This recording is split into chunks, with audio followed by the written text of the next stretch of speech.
रिजवान 15 बोरी आटे में और बचे पाकिस्तान के छोटे मोटे खिलाड़ी वो 1-2 रोटियों में जमीन पर तैरते नजर आएंगे। ये बड़ी अच्छी बात कही है। अब भाई ऐसा भी नहीं है कि पाकिस्तानी सरकार द्वारा लोगों की कोई मदद ही नहीं की जा रही, काफी मदद की जा रही है। यहाँ तक कि जगह जगह सस्ते दामों में आटा उपलब्ध कराने के लिए स्टोर भी बना दिए गए हैं। लेकिन जैसे ही लोगों ने सरकारी आटे का उपयोग करना शुरू किया, आटे के अंदर कीड़े पैदा हो गए हैं। जो इन्होंने इमदाद स्टॉक की हुई थी ना, उसमें कीड़े पड़ गए हैं।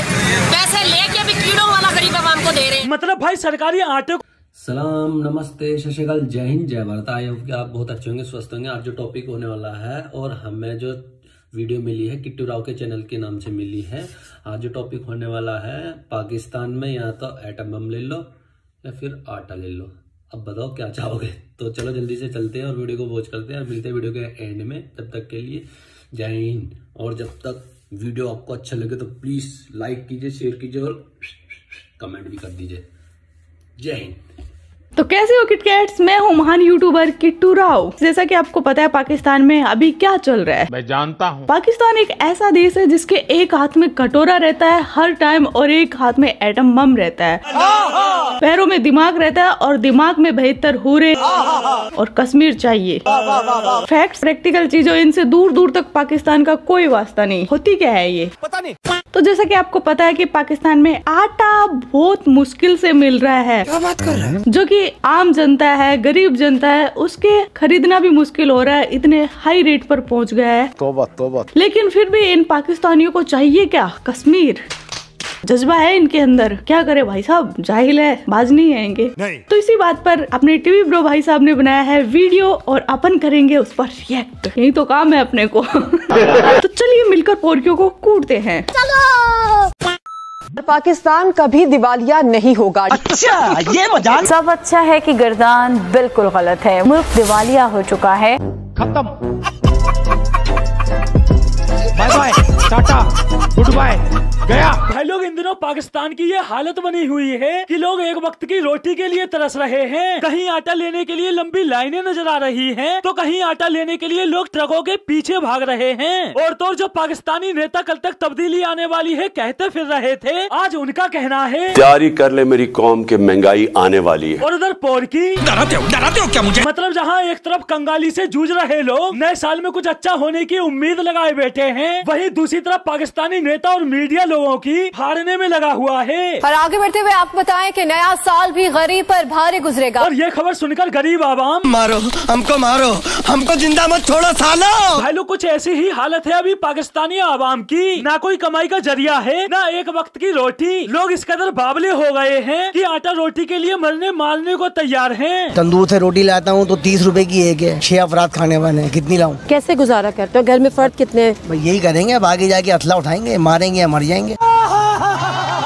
भाई जुल्फिकार अली भुट्टो ने सही कहा था कि पाकिस्तान घास खा लेगा लेकिन परमाणु हथियार जरूर बनाएगा। और आज पोरकियों की नौबत भी यही आ गई है। बंदों ने परमाणु हथियार तो बना लिया लेकिन घास खाने पर मजबूर हैं, क्योंकि आटे के लाले पड़े में। और लाले इस कदर कि जिस भी पाकिस्तानी बंदे से पूछो तो उसका बस यही कहना है, मेरी हालत इतनी पतली हो गई है कि चाय पानी का भी जुगाड़ नहीं हो पा रहा है। आंसू पी काम चला रहा हूँ मैं। भाई पाकिस्तान में पेट्रोल, डीजल, गैस से लेकर खाने पीने की चीजों तक के दाम आसमान छू रहे हैं। शायद ही कोई चीज बची होगी जिसकी कीमत में इजाफा ना हुआ हो। महंगाई से मुतालिक आपको बताएं, आलू, प्याज, अंडे, चीनी समेत मुतादिद अशिया की कीमतों में इजाफा हो गया है। फलों और सब्जियों के बाद आटे और मुर्गी की कीमतों में होशरुबा इजाफा हो गया है। और ये खबर सुनने के बाद पोरकी पानी के दाल चावल बना, पानी की सब्जी बना, मजे से पानी के साथ खाएंगे, ठीक है? और ये साले पानी के साथ खा भी लेंगे। बस एक बार पाकिस्तानी नेताओं द्वारा कश्मीर के नाम पर इनमें जोश भरने की देर है, फिर बंदे जिहादी बनने को तैयार हो जाएंगे, कश्मीर में आकर फटने को तैयार हो जाएंगे। हमारे जैसे शहरों से इंडिया मुकाबला करके देखे,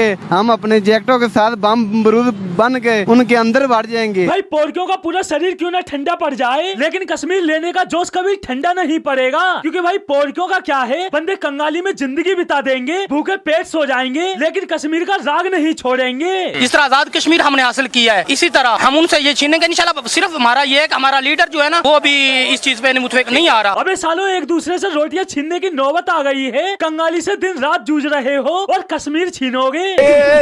बेटे मतलब कश्मीर मांगते मांगते पोर्कियों के आटा मांगने के दिन आ गए। महंगाई से फटी पड़ी है, लेकिन उसके बावजूद भी पोर्कियों का जोश कम नहीं हुआ। जबकि इन कंगालों की हालत, हमारा जीना मुश्किल हो गया। घर पे जाने के बाद बच्चों के बाद वो मांगते हैं, खाना पीना मांगते हैं कि आटे की लाइन में जाके खड़े हो जाओ। जलील ख्वार हो रहे हैं। मेरे ये ना गैस ना सुबह आ रही है ना रात को आ रही है। मुर्गी क्या दाल खाना बड़ा मुश्किल हो गया। अब एक काम करो, शेख रशीद से आधा किलो पाव वाले बम लो और उन्हें अंडे की तरह उबाल कर खा जाओ। वैसे भी पाकिस्तानी नेताओं के इंडिया के खिलाफ बयान तुम लोगों को अलग ही एनर्जी देते हैं। और भाई हैरानी तो मुझे इस बात की होती है कि पाकिस्तान की इस कंगाली के बावजूद भी पाकिस्तान ग्लोबल हंगर इंडेक्स में इंडिया से ऊपरी पायदान पर है। पता नहीं साला किस बंदे ने वो रिपोर्ट चरस फूंक कर बनाई थी कि बंदे को इतना दिखाई नहीं दिया कि किस मुल्क में क्या हालात हैं। बात की जाए मुल्क में बढ़ती महंगाई की तो आटा, चीनी, घी गरीब की पहुंच से दूर है। मुल्क भर में आटे का बहरान सर उठाने लगा। गरीब 2 वक्त की रोटी को तरसने लगा है। यहाँ पे खड़े हैं, 2 दिन से आटा नहीं है घर पे। कॉलेज से छुट्टी किया स्पेशल आटे के लिए। भाई ये तो बस शुरुआत है, अभी देखते जाओ। PSL में खिलाड़ी भी आटा बोरियों के भाव बिकेंगे।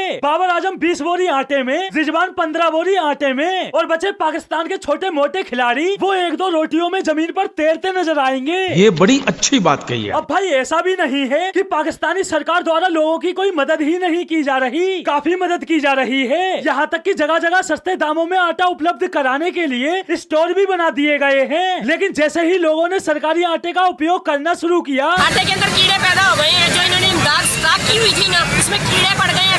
पैसे लेके भी कीड़ों वाला गरीब आवाम को दे रहे हैं। मतलब भाई सरकारी आटे को देखकर पाकिस्तानी आवाम भी बोल उठी है। मुझे इतना मजबूत और टिकाऊ खाना खाने की आदत नहीं है। और उधर पाकिस्तानी आटा कंपनियां वो कौन सा पीछे रहने वालों में से हैं। महंगा आटा आवाम खरीद नहीं सकती और सस्ते आटे के नाम पर लोगों को दिया जा रहा है। गुंधा हुआ आटा मैं ला रहा हूँ। ये आ गया आटा, और अब दिखाएं, ये है बेक पार्लर का। और ये आपको अंदाजा हो गया होगा कि अगर ये आटा होता तो अब तक ये रह चुका होता, हाथ में ना रहता। लेकिन ये रबड़ है, रबड़। और उधर इस आटे की हकीकत देखने के बाद पाकिस्तानी आवाम, ये किस जानवर की चमड़ी? मतलब पाकिस्तानी नेताओं के पास खुद अय्यासी काटने के लिए तो बहुत पैसा है, लेकिन बात जब गरीब लोगों को पैसा देने की आती है तो हम शुद्ध गरीब है। भाई इन झोपड़ी वालों का सही है। पूरे पाकिस्तान का बजट आतंकियों को पालने पोसने में लगा देते हैं, इंडिया के खिलाफ दहशतगर्दी फैलाने में लगा देते हैं। और जब मुल्क के हालात बिगड़ जाते हैं तो IMF, वर्ल्ड बैंक के पास जाकर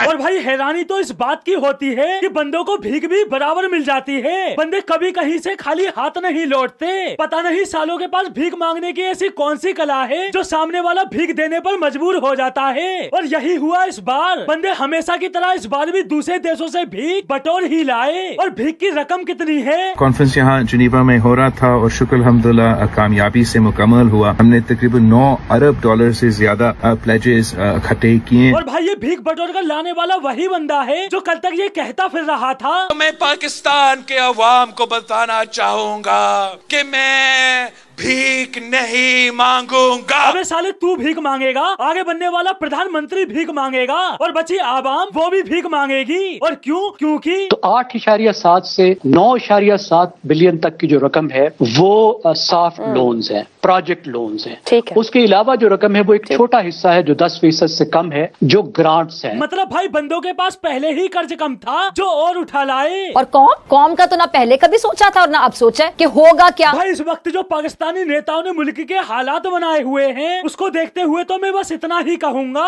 कि पाकिस्तान भिखारी मुल्क बना हुआ था, बना हुआ है और इंशाल्लाह बना रहेगा। तो दोस्तों आज के लिए बस इतना ही, फिर मिलते हैं अगली वीडियो में। क्या वीडियो था यार, मजा आया। मेरी हंसी नहीं रुक रही थी। हंसी कंट्रोल, मजनू कंट्रोल किया मैंने, कंट्रोल। और सबसे मजेदार वो IMF के पास चले जाते हैं, मालिक रुक जा क्या वो वाला तो कभी मतलब जहर था, क्या बोलूं मैं। 50 रुपए कट ओवर एक्टिंग के वजह। वैसे पूरा वीडियो ही मतलब फनी था, मस्त था, झक्कास, बोले तो एकदम मजा आ गया, हंस के पेट दुख गया। तो ये बात तो सही है, पाकिस्तानी भूखे मर जाएंगे, भूखे मर रहे हैं, मर जाएंगे क्या, अभी भी मर रहे हैं। लेकिन जैसे कश्मीर की बात आएगी इनका जज्बा जाग जाएगा और ये फटने को तैयार हो जाते। और नहीं तो क्या कर सकते भैया। अब देखो तरस गए ना आटे आटे को। सही बात है। अभी जो पाकिस्तान की हालत है, पाकिस्तान को सीखना चाहिए। हमें दुश्मन कंट्री के बारे में सोचने से अच्छा है कि खुद पर काम करना चाहिए। लेकिन वो तो भाई आतंकवादी बनाएंगे, टेररिस्ट बनाएंगे। तरस भी आता है कि भाई 2 रोटी के लिए बंदे की जान चली गई, लेकिन क्या कर सकते हैं, जैसा कर्म करेंगे वैसा ही फल मिलेगा। आपके क्या थॉट्स है इस वीडियो के बारे में, वो आप कमेंट सेक्शन में रख दीजिए। ठीक है। और हाँ, जब मैं गायब हो जाती हूँ तब तो सबको फिक्र रहती है कहाँ मर गई कहाँ मर गई। अब मैं वीडियो बना दी तो देख ही नहीं रहे। सिर्फ थोड़ा क्या हो गया था, थोड़ा मैं काम में ऐसा बिजी हो गया था ना। नाक डुबो दी मेरी, नाक कटवा दी। कितने व्यूज आए हैं। थोड़ा बिजी हो गया था। रैप तक मैंने की थी, लेकिन तुम लोग विश्वास उठ गया तुमसे, झूठा प्यार करते हो। भारी मिस्टेक हो गया सर। तो आज का वीडियो बस इतना ही। आप अपना ख्याल रखिए। Love you my kit cats.